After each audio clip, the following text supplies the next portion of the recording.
Good morning, सुप्रभात, जय हिंद। आज है 18 मार्च 2023 और आज के दैनिक समसामयिक से रिलेटेड जो महत्वपूर्ण प्रश्न बन सकते हैं मैं उन्हें आपके लिए कलेक्ट करके लाया हूं, जो कि आपके आगे आने वाली परीक्षाओं की दृष्टि से बहुत ज्यादा इंपॉर्टेंट है। तो अगर आप जो भी किसी ऐसे एग्जाम की तैयारी कर रहे हैं जिसमें करंट अफेयर पूछा जाता है तो ये वीडियो आपके लिए बहुत ज्यादा इंपॉर्टेंट है। आपको वीडियो ध्यान से देखना है और कोई भी इंपॉर्टेंट पॉइंट लगे तो उसे नोट कर लीजिएगा। तो चलिए आज का पहला क्वेश्चन है।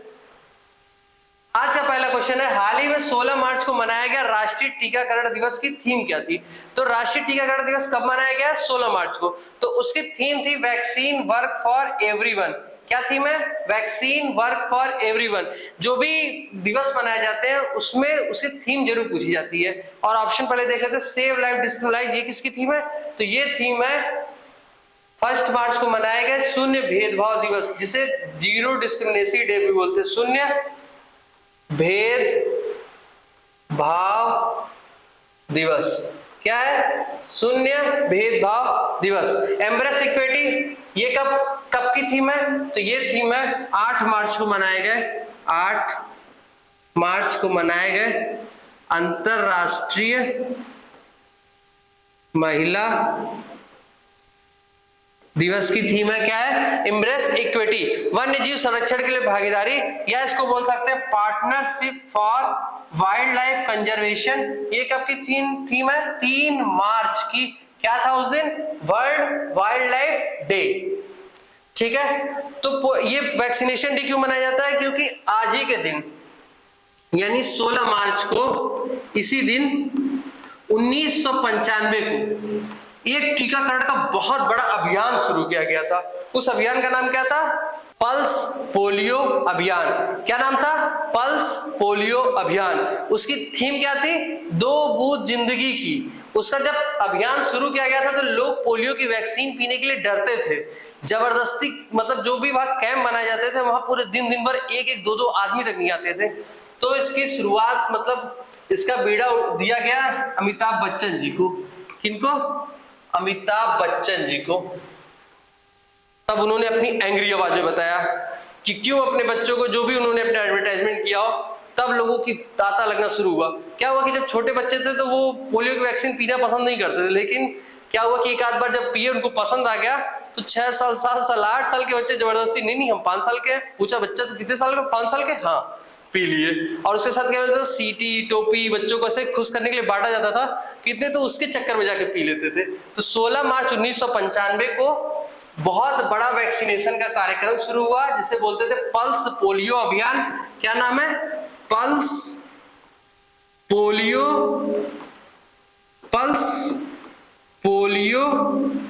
अभियान। क्या नाम है? पल्स पोलियो अभियान। और सबसे लास्ट में 2011 में कोलकाता के, कहां पे? कोलकाता के हावड़ा में, कोलकाता के हावड़ा में अंतिम पोलियो का केस मिला। यानी कि अंतिम, उसके बाद से पोलियो के कोई केस ही नहीं मिले। 2014 में WHO ने भारत को पोलियो मुक्त घोषित कर दिया कि जाइए अब आप लोग, क्या पोलियो की समस्या है ही नहीं। ठीक है, पोलियो की वैक्सीन जो बनाई गई थी वो 1952 में जॉन ई सॉल्क ने बनाई थी।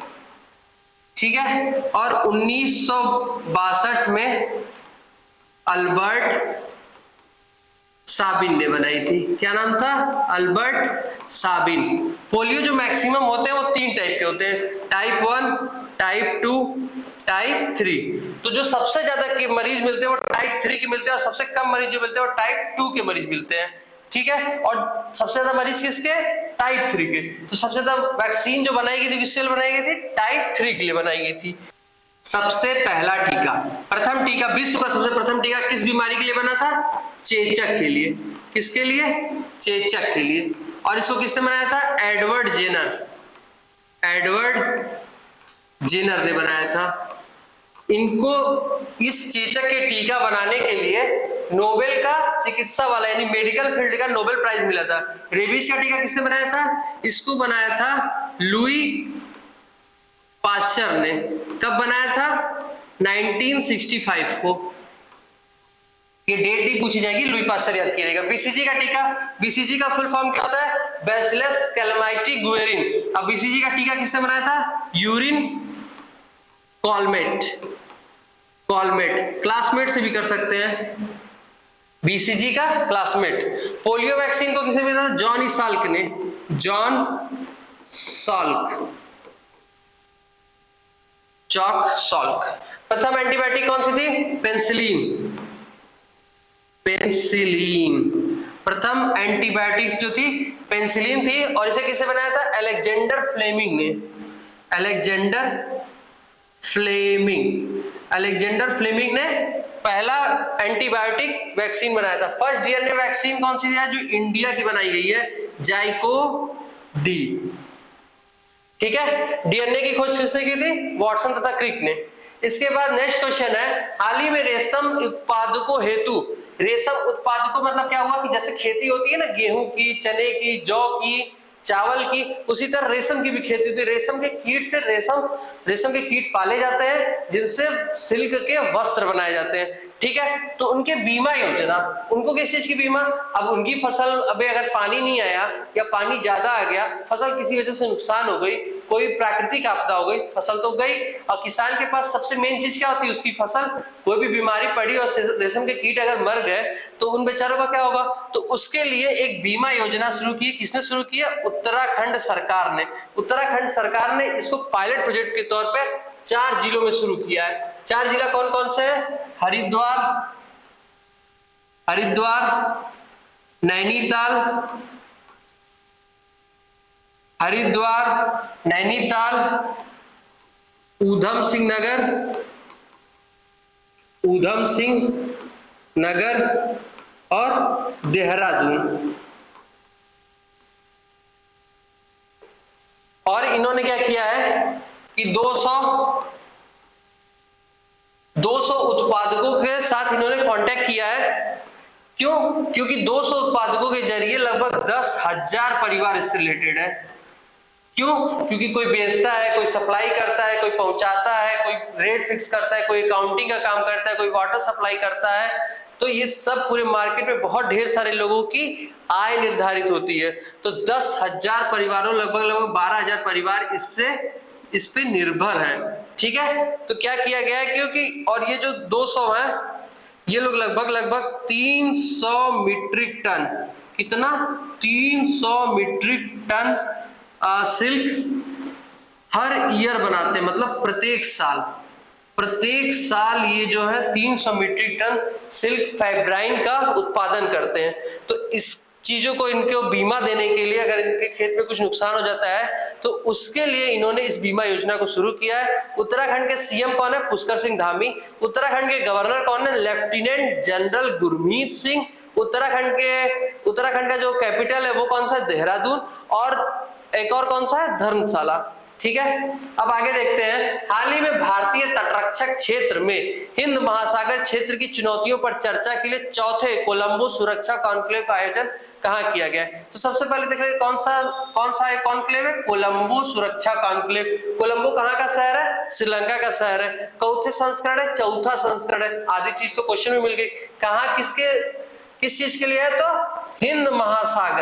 हिंद महासागर के क्षेत्र के लिए। किसने इसका आयोजन किया है? तो भारतीय तटरक्षक ने किया है। इसका आयोजन हुआ कहाँ है? इसका आयोजन हुआ है कोलकाता में। क्या है कि समुद्र में प्रदूषण बढ़ता जा रहा है, तो जल प्रदूषण की समस्याओं से बचने के लिए, साथ ही हिंद महासागर के सुरक्षा चर्चाओं पे और जो भी सी पोर्ट है उन सब के मैनेजमेंट के लिए एक मीटिंग हुई है। उसमें कौन कौन से देश भाग गए हैं? तो सबसे पहले ले लेते हैं मालदीव को। मालदीव है। फिर कौन सा है? श्रीलंका। फिर कौन सा देश है? भारत। अच्छा, भारत भी है। तो क्या इसमें और भी कोई देश है? तो हाँ, अभी जल्द ही शामिल हुआ है मॉरिशस। कौन सा देश है? मॉरिशस। तो ये चारों देश इसमें पार्टिसिपेट करते हैं। किस लिए पार्टिसिपेट करती हूँ मैंने आपको बता दिया है। ठीक है, तो अब ये कुछ और प्रमुख ऑर्गेनाइजेशन है, ग्रुप है, आप उनको देख लीजिए। तो बिम्स्टेक का कंप्लीट फुल फॉर्म को देता है। तो Bay of Bengal Initiative for Multi Sectoral and Technical Economic Cooperation. Economic cooperation यानी क्षेत्रीय सहयोग संगठन है, जैसे कि किसके लिए? इकोनॉमी के लिए। इसमें कौन कौन से देश है? तो बी से बांग्लादेश, आई से इंडिया, एम से म्यांमार, एस से श्रीलंका, टी से थाईलैंड और 2 देश और बच गए, नेपाल प्लस भूटान। ये दोनों के दोनों ऐसे देश हैं जो कि बे ऑफ बंगाल से टच नहीं होते, और इन्हीं लोग के आने की वजह से इसका फुल फॉर्म चेंज कर दिया गया, तो सिर्फ कंट्री के नाम पे था और साथ में टेक्निकल एंड इकोनॉमिक कोऑपरेशन था, इकोनॉमिक कोऑपरेशन था। सार्क, सार्क को दक्षेस भी बोलते हैं, दक्षेस।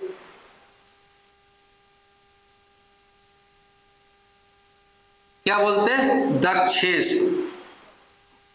दक्षिण एशियाई क्षेत्रीय सहयोग संगठन, south Asian association for regional cooperation, इसका जो हेडक्वार्टर है ये कहां पे? सार्क का काठमांडू, काठमांडू। और बिमस्टेक का जो हेडक्वार्टर है वो कहां पे है? ढाका, बांग्लादेश की कैपिटल ढाका, करेंसी टका। और सार्क में कौन कौन से देश है? तो मालदीव, श्रीलंका, भारत, पाकिस्तान, 2-2 देश कर सकते हैं, अगर जैसे आपको लर्न करना है तो 2-2 देश कर दिए, मालदीव श्रीलंका, मालदीव श्रीलंका, फिर भारत पाकिस्तान, फिर अफगानिस्तान नेपाल, फिर भूटान बांग्लादेश, 8 देश है। ये किसके हिस्से? सार्क के। Asian association for south east Asian of association for south east Asian nation, यानी साउथ ईस्ट दक्षिण और पूर्व, जैसे ये पूरा मान लीजिए मैप है तो साउथ ईस्ट दक्षिण पूर्व के जो देश हैं उनका एसोसिएशन है, association of south east Asian of nation. इसमें कौन कौन से देश है? Myanmar, Thailand, Laos, Cambodia, Vietnam, Malaysia, Singapore, Brunei, Philippines. 10 देश इसमें। क्या इसमें भारत हिस्सा है? नहीं। क्या इसमें पाकिस्तान हिस्सा है? नहीं। क्या इसमें अफगानिस्तान से पार्टिसिपेट करता है? नहीं। रेड क्रॉस क्या होता है कि युद्ध होने के बाद, जैसे कि प्रथम वर्ल्ड वॉर खत्म हुआ, सेकेंड वर्ल्ड वॉर खत्म हुआ, तो जैसे कहीं भी कोई सेना युद्ध करने जाती है तो क्या उनके साथ बहुत रिस्पेक्टफुल बिहेवियर होता है? क्या बहुत प्यार के साथ गोली मारी जाती है? नहीं ना, उनके साथ बहुत क्षति पहुंचाई जाती है, उनका पूरा परिवार बर्बाद हो जाता है, घर उजड़ जाता है, देश बिखर जाता है। तो उन सिचुएशन से डील करने के लिए रेड क्रॉस की स्थापना की गई थी, और ये जो है युद्ध के बाद वहां पे शांति की व्यवस्था बनाए रखने में सहयोग देता है। पूरी शांति तो नहीं बनाई जा सकती, ना उसकी क्षति खत्म की जा सकती है, लेकिन ये सहयोग देता है। इसलिए इसको नोबेल का पीस प्राइज, नोबेल का शांति पुरस्कार 3 बार मिला है। ठीक है, आगे देखते हैं। 18 देशों के बैंकों को रुपए में व्यापार करने की मंजूरी किसने दी है? तो ये दी है आरबीआई, जिसका फुल फॉर्म है रिजर्व बैंक ऑफ इंडिया। 18 देशों को रुपए में व्यापार करने की जरूरत ही क्यों पड़ी? एक तो हमारा रुपया मजबूत होगा, दूसरा जिन देशों पे अमेरिका डोमिनेट करके या किसी भी वजह से, जरूरी नहीं कि डोमिनेट करके या किसी भी वजह से, अगर डॉलर में व्यापार करने पे प्रतिबंध लगा देता है कि नहीं आप हमारे डॉलर यूज नहीं कर सकते हैं, तो उनके लिए, या वो कोई ऐसी करेंसी यूज करते हैं जिससे में व्यापार करना संभव नहीं है, तो उन सब चीजों से बचने के लिए क्या करते हैं, हम अपनी ही करेंसी में बिजनेस को आगे बढ़ाते हैं, यानी रुपए में आगे बढ़ाते हैं। तो ये परमिशन दी है आरबीआई ने, कितने देशों को दी है? कितने देशों को दी है? 18 देशों को दी है। ठीक है, तो आरबीआई के बारे में देख लेते हैं। आरबीआई का फुल फॉर्म क्या है? Reserve bank of India. इसकी स्थापना कब हुई थी? 1 अप्रैल 1935 को। कब इसका राष्ट्रीयकरण हुआ था? 1949 को क्या हुआ था? इसका राष्ट्रीयकरण हुआ था। इसके पहले गवर्नर कौन थे? सीडी देशमुख, आजाद भारत के। ठीक है, और इसके इस समय के गवर्नर कौन है? 25वें नंबर के शक्तिकांत दास। क्या नाम है? शक्तिकांत दास। इसके बाद नोस्ट्रो और वोस्ट्रो देख लेते हैं। ये बहुत इंपॉर्टेंट और बहुत गजब का कॉन्सेप्ट है। नोस्ट्रो और वोस्ट्रो अकाउंट क्या होते हैं? आपने सेविंग अकाउंट सुना होगा, ठीक है, करंट अकाउंट सुना होगा। ये नोस्ट्रो वोस्ट्रो अकाउंट क्या है? अगर आपको अपने ही देश में किसी के पास पैसा भेजना है जो कि रुपये में, मतलब रुपए, जो हमारी करेंसी रुपए, इंडियन रुपए में पैसों को एक्सेप्ट कर सकता है, तो हमें ऐसे किसी अकाउंट की जरूरत ही नहीं पड़ती, इसलिए हम ऐसा अकाउंट का नाम सुनते ही नहीं है। हाल ही में ये न्यूज में बहुत ज्यादा चर्चा में रहा है, तो इसके बारे में बताते हैं, क्योंकि रूस पे ज्यादा प्रतिबंध लगा है, तो रूस में हम अपना नेस्ट्रो या वेस्ट्रो अकाउंट खोलते हैं। तो नेस्ट्रो का मतलब होता है आवर। ये एक लैटिन वर्ड है जिसका मतलब होता है आवर। आवर मीन्स हमारा, और वेस्ट्रो मीन्स होता है, ये भी एक लैटिन वर्ड है जिसका मतलब होता है योर। अगर मान लीजिए कि अमेरिका में आपका कोई दोस्त है, ठीक है, आपका पैसा ले उसके पास है, लेकिन अब वो कह रहा है कि मेरे पास तो पैसा डॉलर में, अब मैं तुम्हें कैसे पैसे दूं? तुम डॉलर में ले लो, हम कहेंगे हम डॉलर क्या करेंगे, डॉलर तो चलेगा नहीं, ठीक है। या कोई ऐसी करेंसी है जो इंडिया में ना चलती हो, वैसी करेंसी है, तो हम क्या कहेंगे, हम कहेंगे कि भाई हमारा एक अकाउंट वहां खुलवा दो वहां के बैंक में, और हमारे नाम पे अकाउंट वहां खुल जाएगा और वहीं की करेंसी में हमारे नाम पे जमा हो जाएगा। यानी मेरा पैसा वहां के बैंक में अकाउंट खुल के जमा हो जाएगा। यानी मैं हूं यहाँ पे इंडिया में और ये कोई दूसरा देश है, फॉरेन है, फॉरेन में अकाउंट खुल जाएगा, वहां पे मेरा पैसा मेरे नाम से जमा हो जाएगा। तो ये अकाउंट मेरे लिए होगा नेस्ट्रो अकाउंट। और वहां अमेरिका वाले क्या बोलेंगे, ये वेस्ट्रो अकाउंट खोला गया है, इंडिया का एक लड़का है वो वेस्ट्रो अकाउंट खोला है, ठीक है। और अगर इंडिया में वही दोस्त कहे कि मेरा पैसा तुम लिए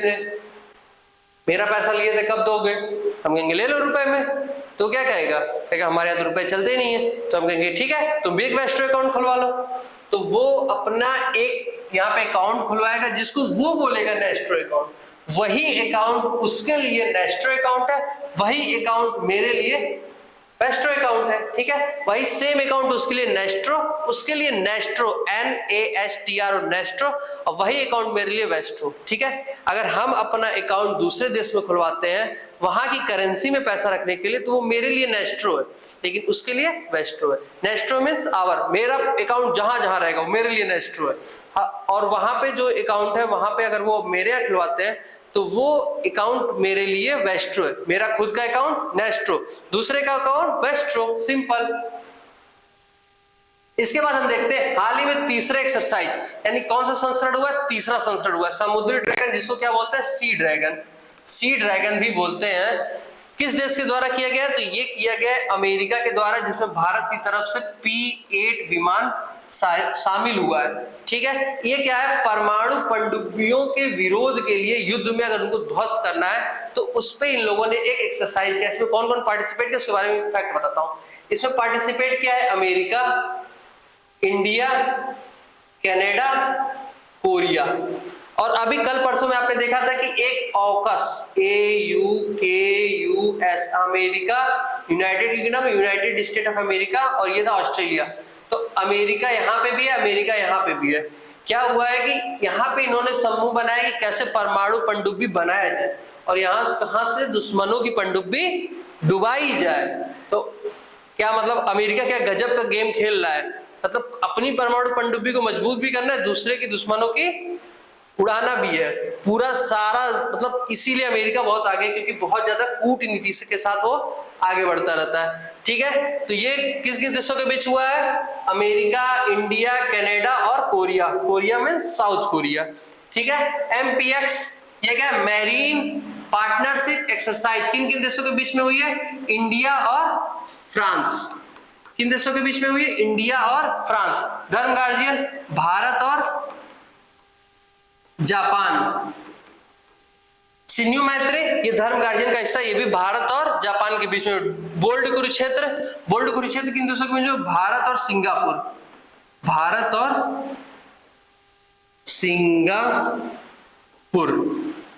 सी ड्रैगन तो अभी बताया, भारत, अमेरिका, कोरिया और कनाडा। डेजर्ट फ्लैग भारत और UAE के बीच में, इंडिया और UAE। ये इंडिया, अमेरिका, कोरिया, कनाडा। सिन्यू मैत्री धर्म गार्जियन सेम MPX भारत और फ्रांस के बीच में। इसके बाद हम नेक्स्ट क्वेश्चन देखते हैं। हाल ही में सी चेंजेस क्लाइमेट के लिए किसे भारतीय राजदूत नियुक्त किया। हाल ही में अंतरराष्ट्रीय महिला दिवस मनाया गया था। कब मनाया गया था, 8 मार्च को। क्या थीम थी, इम्ब्रेस इक्विटी, यानी कि लोगों को इक्विटी यानी फीमेल्स को आगे लाना था। तो क्लाइमेट चेंज के लिए महिलाएं लीड कर सके, महिलाएं भी उसमें अपना योगदान दे सके, इसके लिए सी चेंजेस क्लाइमेट एक ऑर्गेनाइजेशन टाइप की चीजें हैं, जैसे कि एक फेस्ट टाइप का है। तो इसकी एम्बेसडर इनको बनाया गया। इनका नाम क्या है, श्रेया घोड़ावत। क्या नाम है, श्रेया घोड़ावत। इनको इनका ब्रांड एम्बेसडर या भारतीय राजदूत बनाया गया है। इन्होंने 65 देशों की यात्रा की है, 65 देशों की। और क्लाइमेट चेंज से कई चीजें इन्होंने सीखा है, कई ढेर सारे इन्होंने ऑर्गेनाइजेशन में हिस्सा लिया है, और साथ में कई ढेर सारे कल्चरल फेस्ट या इस टाइप की चीजें भी इन्होंने लीड की हुई है। तो इन्हीं की एक मूवी जैसे डॉक्यूमेंट्री टाइप की होती है, सी चेंजेस क्लाइमेट, उसी को शो किया गया, वहीं पे इनको भारतीय राजदूत नियुक्त किया गया सी चेंजेस क्लाइमेट का। ओके, अब कुछ हम इंपॉर्टेंट महिलाओं को देख लेते हैं जो अभी हाल ही में न्यूज में रह चुकी हैं। सिरसा बांदला भारतीय मूल की दूसरी और भारत अमेरिका मूल की तीसरी, भारतीय मूल की दूसरी और भारत अमेरिका मूल की तीसरी महिला बनी है जो कि अंतरिक्ष में गई है। भारत की पहली और कौन सी जा चुकी है? कल्पना चावला। और भारतीय अमेरिकी मूल की पहली कौन गई थी? सुनीता विलियम्स, दूसरी कल्पना चावला, तीसरी सिरसा बांदला। लेकिन भारतीय मूल की सिरसा बांदला दूसरी है, कल्पना चावला पहली है। भावना कांत भारत की पहली फाइटर जेट उड़ाने वाली जो महिला है वो है भावना कांत। ज्योति शर्मा भारतीय थल सेना या भारतीय सेना की पहली महिला जज, भारतीय सेना की पहली महिला जज। शिवांगी सिंह ये वाराणसी की है और भारतीय नेवी जो कि नेवी या जल सेना है उसकी पहली फाइटर जेट उड़ाने वाली पायलट शिवांगी सिंह है। ओवरऑल दूसरी है क्योंकि पहली कौन है? भावना कांत। ओवरऑल दूसरी है बट नेवी की पहली है। राफेल उड़ाने वाली पहली फीमेल पायलट कौन है? शिवांगी सिंह। कहां से पढ़ी है? बनारस से ग्रेजुएशन किया, बनारस से एनसीसी किया है। ठीक है, बनारस आपने सुना होगा, वाराणसी, वाराणसी में बीएचयू से इन्होंने पढ़ाई की, वहीं से एनसीसी की, उसके बाद इंडियन एयरफोर्स ज्वाइन कर लिया। ठीक है, और अब तो ये आप देख ही रहे हैं, तो ये पहली महिला राफेल पायलट है, पहली राफेल पायलट है। सृष्टि गोस्वामी एक दिन के लिए उत्तराखंड की सीएम बनी थी, जैसे नायक मूवी में बना था अनिल कपूर। सिरसा बांदला क्या है? दूसरी भारतीय मूल की अंतरिक्ष यात्री। कौन सी? फीमेल, दूसरी फीमेल अंतरिक्ष यात्री। नेक्स्ट क्वेश्चन देखते हैं। नेक्स्ट क्वेश्चन है, अभी हाल ही में 32वें सरस्वती सम्मान 2022 की घोषणा हुई है। किस नंबर के? 32वें सरस्वती सम्मान है 2022 के। इस बार किसको मिला? तो इस बार मिला शिव शंकरी को। इनकी किस रचना के लिए मिला है? तो इनकी रचना के लिए मिला है सूर्यवंशम। किस रचना के लिए? सूर्यवंशम। सूर्यवंशम कर लीजिए, वैसे है सूर्यवंशम, वो बिंदी नहीं है बट ठीक है, सूर्यवंशम इनके लिए मिला है। इससे पहले 31वां नंबर का मिला था, वो किसको मिला था? रामदरस मौर्य को। ठीक है, और इस बार जो 32वें नंबर के हुए थे व्यास सम्मान, वो मिला था डॉक्टर ज्ञान चतुर्वेदी को पागल खाने के लिए। और फिर माधव हाड़ा को क्या मिला? बिहारी सम्मान। ठीक है, अभी इसके बारे में आपको बता देता हूं। कौन सा सम्मान है? सरस्वती सम्मान। ये तीनों की तीनों कौन सी फाउंडेशन देती है? के बिरला फाउंडेशन देती है। कौन कौन से सम्मान देती है? सरस्वती, फिर व्यास, फिर बिहारी। तीनों सम्मान कौन देती है? के बिरला फाउंडेशन। कब से देती है? 1991 से। इस बार कौन से हुए हैं? कौन से हुए? 32वें नंबर के हुए। तो सरस्वती सम्मान किसको मिला है? शिव शंकरी को। व्यास सम्मान किसको मिला है? डॉक्टर ज्ञान चतुर्वेदी को। बिहारी किसको मिला है? हाड़ा साहब को। ठीक है, इसमें कितने रुपए मिलते हैं? 15 लाख रुपए मिलते हैं। इसमें कितने मिलते हैं? 4 लाख रुपए मिलते हैं। इसमें कितने मिलते हैं? 2.5 लाख रुपए मिलते हैं। ठीक है, पहला सरस्वती सम्मान किसको मिला था? हरिवंश राय बच्चन को, 15 लाख रुपए मिलते हैं। और ये किसमें? भारतीय भाषाओं में शेड्यूल 8 की 22 भाषाओं में ये दिए जाते हैं। व्यास सम्मान ये भी शेड्यूल 8 की 22 भाषाओं में दिए जाते हैं। ये सिर्फ हिंदी और राजस्थानी के लिए, सिर्फ हिंदी और राजस्थानी के लिए जाता है। व्यास सम्मान सिर्फ 2 भाषा में दिया जाता है, इसलिए इसका प्राइस सिर्फ 2 लाख है, 2.5 यानी 2.5 यानी 2.5 लाख है। व्यास सम्मान 4 लाख में दिया जाता है। सरस्वती के नाम इतना बड़ा है तो प्राइस भी बड़ा है, 15 लाख। नाम थोड़ा सा कम है तो 4 लाख। बिहारी से 2 लैंग्वेज में दिया जाता है 2.5 लाख। इस तरह आप याद कर सकते हैं क्योंकि कंफ्यूजन हो जाती है। ठीक है, किस नंबर के? 32वें नंबर के। अब मौलिक अधिकार मैं आपको बताया था, पहला मौलिक अधिकार कौन सा था? समता या समानता का अधिकार, आर्टिकल 14 से लेकर 18 तक। स्वतंत्रता का अधिकार 19 से लेकर 22 तक। शोषण के विरुद्ध अधिकार 23-24। धार्मिक स्वतंत्रता का अधिकार 24 से लेकर 28 तक। उसके बाद शिक्षा और संस्कृति का अधिकार 29 से लेकर 30 तक। संवैधानिक उपचारों का अधिकार आर्टिकल नंबर 32, संवैधानिक उपचारों का अधिकार आर्टिकल नंबर 32। तो मैं 12-13 के बारे में बता दिया था।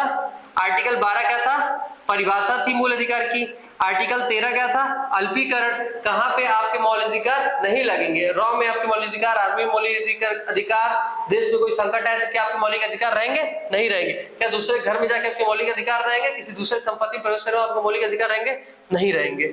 ठीक है, लेकिन ऐसा नहीं कि आप कुछ मौलिक अधिकार तब भी रहते हैं। आर्टिकल नंबर 14 क्या है? विधि के समक्ष सब लोग समान रहेंगे। 15वां क्या है? कि सब बराबर, कोई ऊंच नीच, धर्म, जाति, लिंग, जन्म स्थान, भाषा, किसी भी आधार पे आपसे भेदभाव नहीं किया जाएगा। लोक नियोजन में सबको समान अधिकार मिलेगा, लेकिन बस इसका अपवाद क्या है? रिजर्वेशन। 7वां क्या है? कि सब एक साथ रहेंगे, कोई भेदभाव, कोई अनटचेबिलिटी नहीं। 18वां क्या है? उपाधियों का अंत। कोई भी विदेशी अगर आपको उपाधि देता है तो आप नहीं ले सकते, लेकिन अपनी शिक्षा से आप डॉक्टर की उपाधि ले सकते हैं, आप मेजर की, आप दरोगा साहब की, आप किसी भी चीज की उपाधि ले सकते हैं, लेकिन अपनी शिक्षा वाली उपाधियां हैं, आर्मी वाली उपाधियां हैं, उनकी रैंक वाली। लेकिन जो विदेशी जो सर, टॉम, पता नहीं कौन कौन सी उपाधि देते थे, वो सारी उपाधियां खत्म कर दी गई हैं। इसके बाद क्या आता है? 19वां में ढेर सारे तरह की स्वतंत्रता थी। ए, हम कहीं भी घूम सकते हैं अफलातून। बी, बिना हथियार के हम सभा कर सकते हैं। सी, कोई भी सभा या कमेटी बना सकते हैं। डी, कहीं भी यात्रा कर सकते हैं। ई, कहीं भी बस सकते हैं, स्टेबल। इसके बाद जी, कोई भी आजीविका के लिए हम कोई भी काम कर सकते हैं। तो आज है 20, आर्टिकल नंबर 20, दोष सिद्धि से संरक्षण के लिए। ये आर्टिकल क्या बोलता है? दोष सिद्धि से संरक्षण। क्या है? दोष सिद्धि से संरक्षण। इसकी 3 बातें हैं। पहला ये है कि जिस समय अपराध हुआ है उसी समय के जो भी कानून रहेगा, उसी समय के कानून के हिसाब से सजा दी जाएगी, यानी पोस्ट फैक्टो लॉ नहीं लगेगा। पोस्ट फैक्टो लॉ नहीं लगेगा। पोस्ट फैक्टो क्या लॉ होता है? कि जैसे आज लॉ बनाया गया 2023 में 18 मार्च को, और कह दिया गया कि 1 जनवरी 2023 से इसको लगा दिया जाएगा, पहले से ही लागू कर दिया जाएगा। तो अब ये तो भूतकाल में पहुंच गए। तो इस लॉ को क्या बोलते हैं? Post facto law. तो आर्टिकल 20 का 1 कहता है कि पोस्ट फैक्टो लॉ नहीं लगेगा। जब क्राइम हुआ था उस समय जो लॉ था वही लगेगा। ठीक है। दूसरा क्या है? एक ही सजा मिलेगी, एक क्राइम की एक ही सजा। अब मान लीजिए कि किसी को 4 साल की सजा हो गई, चोरी किया था, उस पर मान लो कि हो सकता है कि चोरी किया, उसको 4 साल की सजा हो गई। दोबारा उससे कहे कि तुमने उस बार चोरी की थी, फिर से 4 साल की सजा, फिर उसको कहे फिर से 4 साल की सजा, ये 50 बार दे दी, फिर जिंदगी भर वो जेल में ही रह जाएगा। ठीक है, यानी एक गुनाह की एक ही सजा होगी। लेकिन अगर कोई सिविल सर्वेंट है, कोई अगर सिविल सर्वेंट है, उसको अपने पद से हटा दिया गया, पदच्युत कर दिया गया, यानी पद से हटा दिया गया है, तो भी उस पर कार्यवाही होगी, उसे सजा नहीं माना जाएगा, उसके लिए अलग से न्यायालय में कार्यवाही होगी। तीसरा है गवाही से संरक्षण। क्या है? गवाही से संरक्षण, यानी आप खुद के विरुद्ध में मैंने ये गुनाह किया ऐसा आप गवाही नहीं दे सकते। आपने दृश्यम 2 में देखा होगा कि वो जब पुलिस पीटना शुरू करती है उसकी फैमिली को, तो सीधे सीधे बोल देता है कि हाँ मैंने ये सब काम किया है, और फिर जाके बोल देता नहीं ये पुलिस ने जबरदस्ती ऐसा करवाया। तो आप खुद के विरुद्ध में गवाही नहीं दे सकते हैं। तो आज के क्वेश्चन का हम एक बार रिवीजन कर लेते हैं। पहला क्वेश्चन था 16 मार्च को कौन सा दिवस मनाया गया? तो राष्ट्रीय टीकाकरण दिवस मनाया गया। क्या थीम थी? Vaccine work for everyone. इसके बाद दूसरा क्वेश्चन है रेशम उत्पादों को तो बीमा योजना कहां पे शुरू की गई? उत्तराखंड। उत्तराखंड के सीएम कौन है? पुष्कर सिंह धामी। गवर्नर कौन? Lieutenant general Gurmeet Singh. भारतीय तटरक्षक क्षेत्र में हिंद महासागर क्षेत्र की चुनौतियों पर चर्चा करने के लिए चौथे कोलंबो सुरक्षा कॉन्क्लेव का आयोजन कहां किया गया? कोलकाता में किया गया। 18 देशों को रुपए में व्यापार करने के लिए किसने छूट दी? आरबीआई में। आरबीआई का फॉर्म क्या? Reserve bank of India. Governor कौन है? शक्तिकांत दास। तीसरा एक्सरसाइज समुद्री ड्रैगन सी ड्रैगन का आयोजन कहां पे किया गया? यूएसए में। भारत की तरफ से P8 गया है। हाल ही में सी चैनल क्लाइमेट के लिए किसे भारतीय राजदूत नियुक्त किया है? श्रेया घोड़ावत। क्या नाम है? श्रेया घोड़ावत। इसके बाद सरस्वती सम्मान 2022 किसको मिला है? तो ये मिला है शिव शंकरी को। किसके लिए? सूर्यवंशम के लिए। ठीक है। कुछ काम करो जग में रहकर कुछ नाम करो, ये जन्म हुआ किस अर्थ ओहो, समझो ये कहीं व्यर्थ न हो, कुछ तो उपयुक्त करो तन को, न रहो न निराश करो मन को। ये कविता मैथिली हड़गुप्त की हैं और बहुत ज्यादा मोटिवेट करती हैं। तो कीप स्टडिंग। Thank you.